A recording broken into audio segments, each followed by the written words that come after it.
foi quem me ligou e me falou desse culto. Eu esperava um culto mais modesto. Esperava alguma coisa numa sala, talvez, algumas pessoas no sofá. Glória. E glória a Deus por isso, né? Praticamente uma igreja, né? Exatamente. Mas estão aqui as pessoas que Deus trouxe e que Deus quer falar ao coração. E eu tenho uma palavra. Eu estive orando ainda hoje e Deus colocou um texto ao meu coração. E você que tem um exemplar da Bíblia aí, se puder abri-la, no último livro do Antigo Testamento, Malaquias.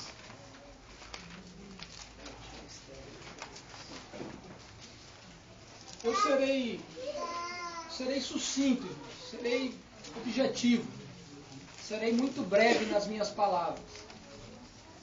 Será um tiro certo, será muito rápido. Pois não é no muito falar que seremos ouvidos. Mas eu tenho certeza que nas poucas palavras que serão ditas, inspiradas nesse texto que nós vamos ler, eu tenho certeza que o Espírito Santo de Deus irá falar ao coração de cada um. Malaquias capítulo 1.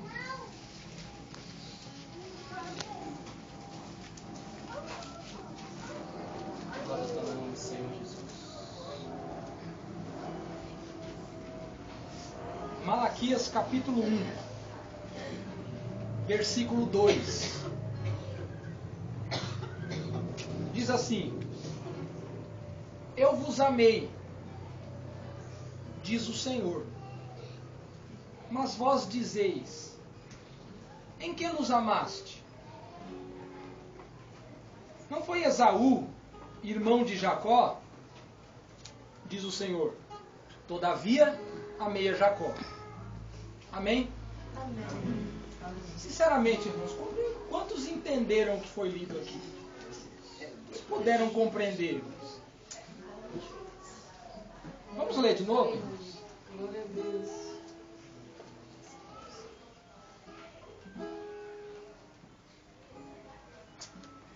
O texto diz assim, talvez na minha Bíblia haja alguma diferença por conta da tradução, da linguagem, mas na minha Bíblia diz assim, o sentido é o mesmo.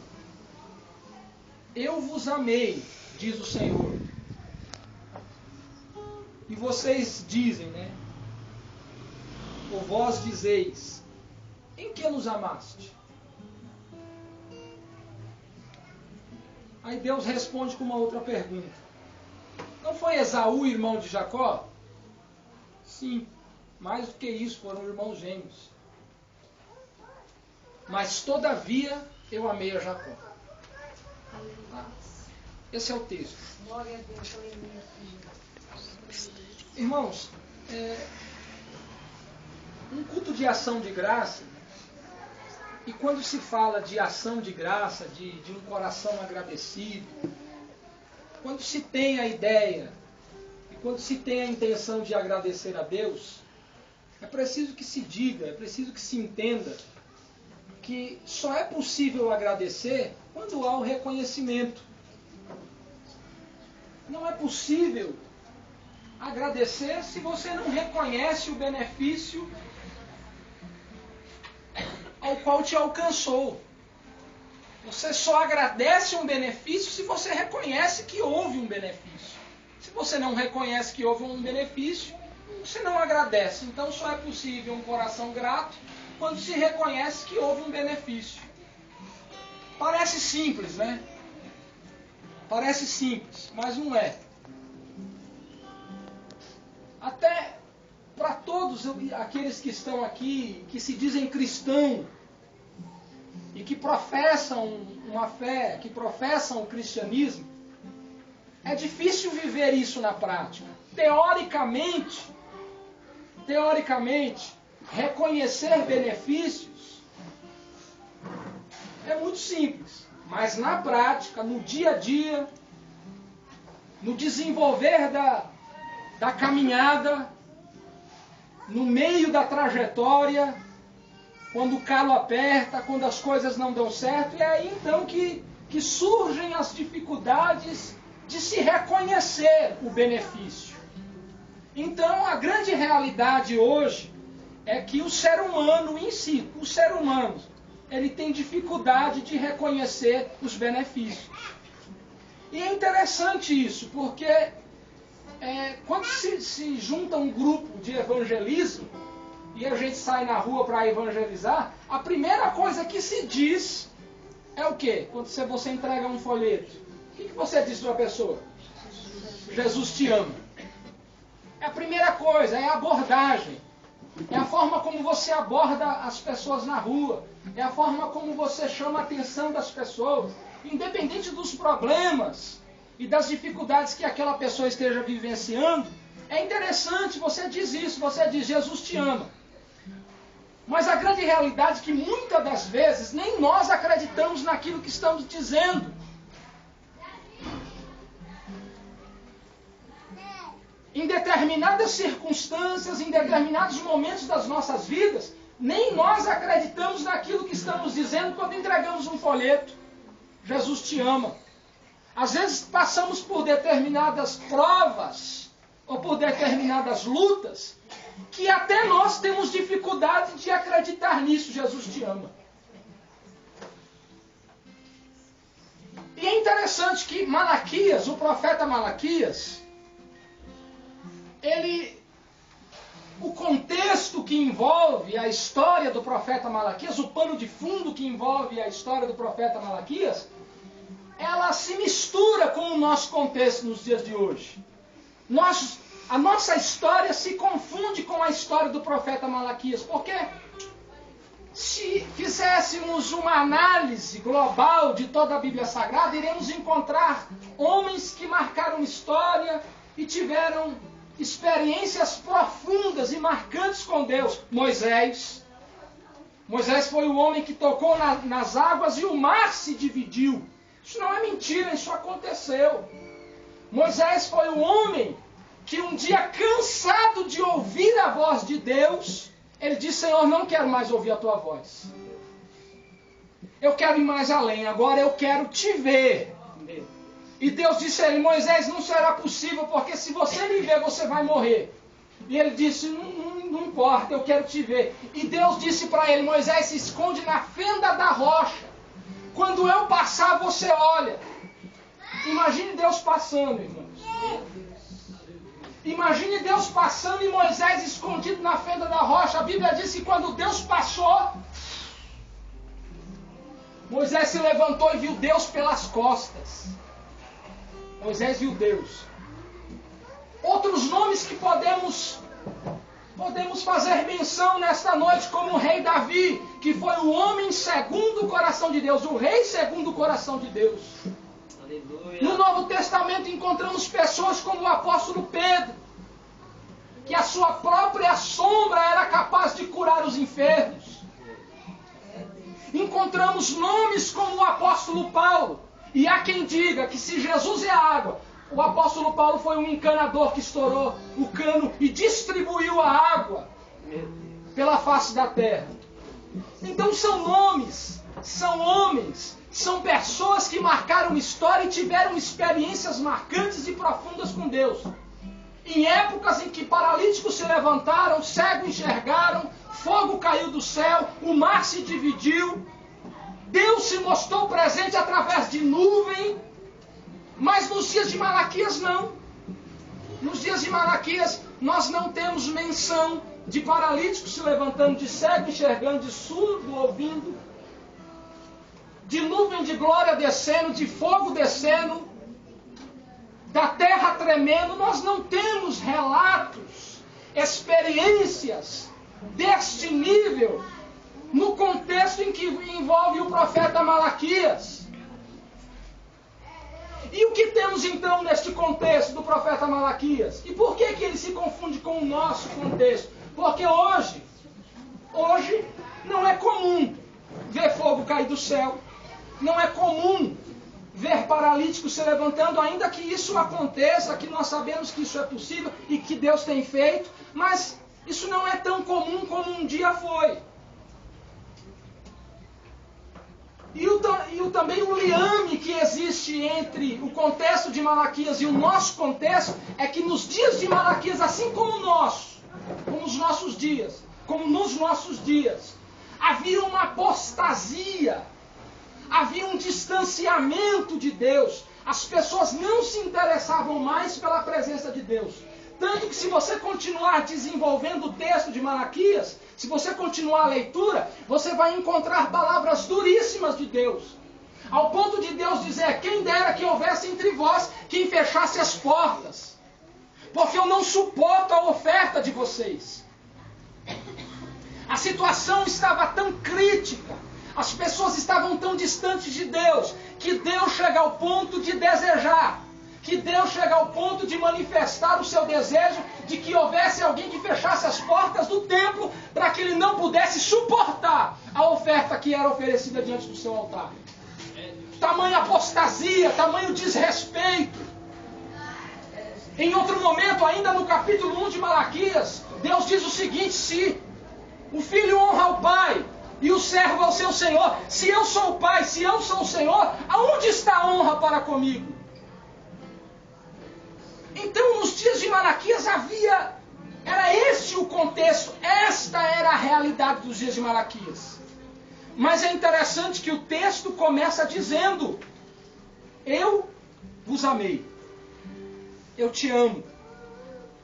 O texto, mesmo com todo este contexto de apostasia, de desrespeito, mesmo com toda essa situação que cerca o enredo, que cerca a narrativa, que cerca o livro, que cerca o profeta Malaquias, os dias do profeta Malaquias, Deus inicia a narrativa dizendo: eu vos amo, eu amo vocês, Aleluia! eu tenho amor por vocês. E aqui não é alguém que está entregando um folheto, é o próprio Deus dizendo na boca do profeta: eu vos amo. Glória a Deus, aleluia! Obrigado, Jesus. E a pergunta: por que Deus faz uma afirmação, eu vos amo? E aí o povo pergunta. Foi o que nós lemos aqui. O povo pergunta, repare no texto. Deus diz, eu vos amo, eu vos tenho amado. E aí o povo questiona, aonde? Cadê o amor? Aonde está manifesto o amor? Em que nos tem amado? Dúvida, questionamentos. Cadê o amor de Deus? Diante de toda apostasia, diante de toda dificuldade de se relacionar com Deus, o povo tinha dificuldade de enxergar. De enxergar o quê? O amor. De enxergar o benefício. E é por isso que a história de Malaquias se confunde com a nossa história. Porque assim como nos dias de Malaquias eles tinham dificuldade de entender que havia um amor, que havia um cuidado, porque quem ama cuida, porque quem ama zela. E se Deus está dizendo que ama, se Deus está dizendo que tem amor, é porque Deus zela, é porque Deus cuida, é porque Deus livra, é porque Deus se preocupa, é porque Deus abençoa, é porque Deus traz benefícios. Mas mesmo assim, havia o ponto de interrogação: aonde está manifesto o amor do Senhor? Então perceba que não é de hoje a dificuldade que temos de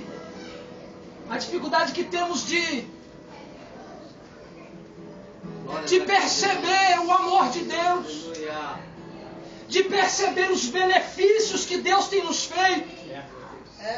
Talvez você entrou e sentou aqui hoje e da boca para fora você até diga, e talvez até reconheça que Deus tenha feito algum benefício para você, mas no fundo, lá no âmago, lá no recôndito, lá no escondido do coração de muitas pessoas, eu tenho certeza que fica o ponto de interrogação, fica a pergunta: cadê os benefícios? Cadê o amor? Cadê o cuidado? Porque veja a situação, porque veja o estado em que eu estou, porque veja as coisas que me cercam, aonde está manifesto o amor do Senhor? E aí Deus responde com uma outra pergunta. Quando o povo diz, cadê o amor? Cadê o amor? Aí Deus responde com uma outra pergunta. Não foi Jacó, irmão de Esaú? Não foi Jacó, irmão de Esaú? Quando Deus faz essa pergunta, o povo entende. Quando Deus faz essa pergunta, não foi Esaú, irmão de... Não foi Jacó, irmão de Esaú. Mais do que isso, foram irmãos gêmeos. E destes dois irmãos é que surge toda a história. É que surge todo o desenrolar da história bíblica. Porque era Esaú e era Jacó. Era Jacó e era Esaú. Deus volta na genealogia daquelas pessoas. Deus volta na árvore genealógica daquelas pessoas, dos antepassados daquelas pessoas, para dizer, houve duas pessoas. Daquelas pessoas surgiram dois povos. E vocês fazem parte de qual povo? De Esaú ou de Jacó? Meu Deus. E Deus diz mais nessa pergunta, porque eu abençoei um e amaldiçoei o outro. Porque desses dois irmãos, eu disse que um seria servo e o outro seria senhor. E quando Deus faz essa pergunta, não foi Esaú, irmão de Jacó? Deus trouxe o povo a recordar dos seus antepassados e dizer, naquele momento da história, Jacó não poderia ter sido escolhido.